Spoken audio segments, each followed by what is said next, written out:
Only 5 years into an anticipated 10 to 20-year recovery, Greater New Orleans is still a work in progress. But in the 5 years following Katrina and the multiple levee failures, the people of New Orleans have shown a marked tenacity and resilience. And that's a good thing, because the tragedy of the levee failures has been compounded and made more complex by the Great Recession and now the oil spill in the Gulf. 3 shocks in 5 years. That's a lot.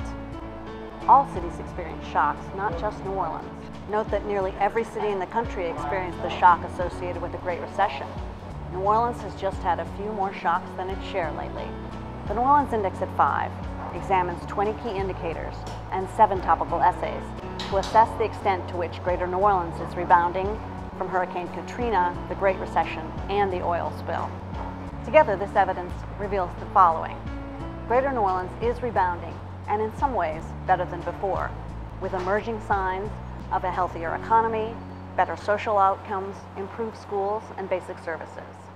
The research reveals that New Orleanians have exhibited increased civic engagement post-Katrina with new system-wide reforms that indicate that New Orleanians are more resilient and better equipped to adapt to future shocks. Yet many challenges remain if Greater New Orleans is to transform itself into a prosperous region. There is much work to do to continue the progress made since Katrina and act on the opportunities associated with the oil spill to create a city and region that is an economic and cultural asset to the nation. Here are some of the positive developments post-Katrina. Entrepreneurship has spiked in the New Orleans metro, surpassing national trends after having lagged the nation for nearly 10 years. Average wages in Greater New Orleans grew by 14% in the last 5 years, catching up to the national average for the first time since the mid-1980s. These post-Katrina wage increases are actually the acceleration of a trend that began in 2000, aided by the growth in knowledge industries. By 2009, jobs in higher education surpassed shipbuilding and heavy construction and engineering to be the 4th largest economic driver in the metro area. Greater New Orleans median household income grew by 4% between 1999 and 2008.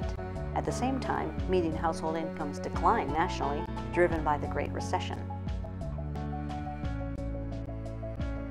The city of New Orleans is now home to a broader number of households across the income spectrum, with a higher share of middle-income and upper-income families than before the storm. The number of relatively large arts and culture nonprofit organizations in the city has grown from 81 in 2004 to 86 in 2007, despite a smaller population from which to generate such growth. In each of the 7 parishes that make up the New Orleans metro, a greater share of public school students are attending schools that meet state standards, with Orleans making the largest gains. Second, New Orleanians are exhibiting increasing levels of some of the characteristics that predict a community's capacity to rebound from crises and transform their future. There has been a measurable rise in civic engagement in shaping public policies post-Katrina, and residents and civic groups are more informed and more sophisticated. There are more nonprofit groups and umbrella coalitions, and they have greater capacity to advocate for and help implement change. And the community has undertaken wholesale reforms that are leading to meaningful outcomes. These are some examples of new initiatives undertaken by New Orleanians in the last 5 years. An overhaul of the public school system leading to greater school choice, better classroom instruction, and improving student performance. A rise of 93 community health clinics across the metro that are delivering better, more accessible preventive care to predominantly low-income patients. Sweeping changes in criminal justice that offer more productive alternatives to incarceration, a new police monitor, and top-to-bottom reforms of public defense. The rise of resident and community groups undertaking holistic strategies to revive neighborhoods such as Lower Ninth Ward, Broadmoor, Lakeview, Gentilly, Central City, and Treme. Meanwhile, federal leaders have taken bold steps to overhaul the troubled Public Housing Authority. After countless hours of resident meetings, New Orleanians now have an approved master plan that promotes livability, economic opportunity, and ways to live with water. This master plan will codify resident engagement and have the force of law. On coastal restoration, the state created the Coastal Protection and Restoration Authority and passed a master plan. The Obama administration released a roadmap to guide federal efforts to restore these coastal ecosystems, and opportunities remain for a bold partnership with BP to clean up and restore the wetlands. Now, speaking as a New Orleanian, I should share with you the following. We're going to need all these newfound competencies and assets because the evidence also reveals some pretty disturbing trends. We have a sluggish economy reliant on a few lagging industries. Tourism, oil and gas, and shipping were the top economic drivers of our economy in 1980, and they still are today. But all three have fewer jobs than they did 3 decades ago, such that as a whole, our economy is smaller today than it was in 1980. And the oil disaster exposes the vulnerability of tourism, oil and gas, and shipbuilding to offshore or water-related disasters. There are stark disparities in incomes. Black and Hispanic households earn incomes that are 45% and 25% lower than white households, respectively. Despite the growth in wages and incomes post-Katrina, renters in the city and suburbs find housing to be unaffordable. 58% of city renters and 45% of suburban renters pay more than 35% of their pre-tax household income on rent and utilities. Property crime rates in the city, although lower than in the 1990s, are still double national rates. The same is true for violent crime rates in the city. And fully 23% of the land that protects the New Orleans metro has converted to open water since measurements began in 1956. The latest disaster, the oil spill, brings tremendous new hardship. But as we did after Katrina, we need to look for the opportunities in this latest tragedy.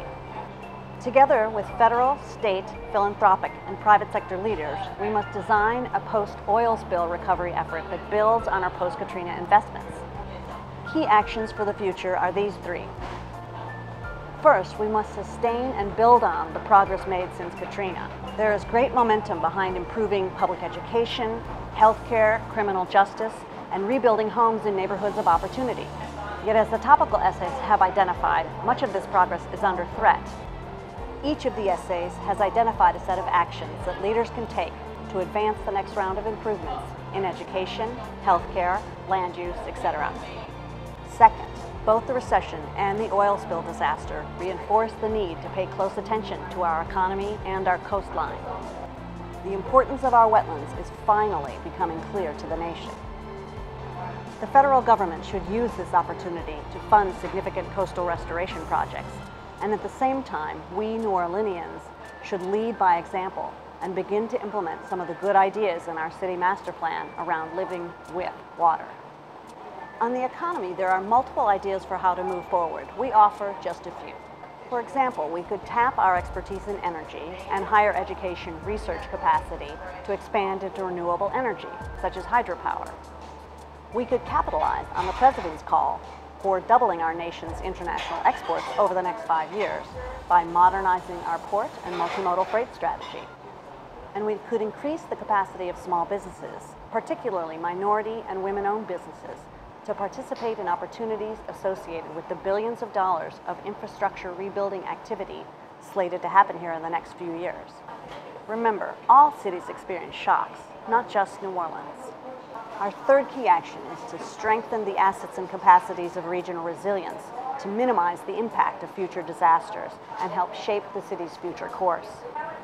To be resilient, cities and metro areas need a diverse economy, an educated workforce, wealth that can be deployed when shocks hit, social cohesion, and community problem-solving ability. And most of all, we need to remember that this is a marathon and not a sprint.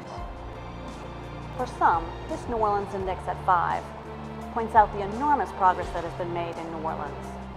For others, it points out that the community has a long way to go in advancing real prosperity, especially for those with the least among us.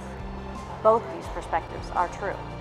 The purpose of this year's report was to give New Orleanians, as well as our federal, state, private sector, and philanthropic partners, the tools we need to understand our region's progress to date and to determine where we go from here.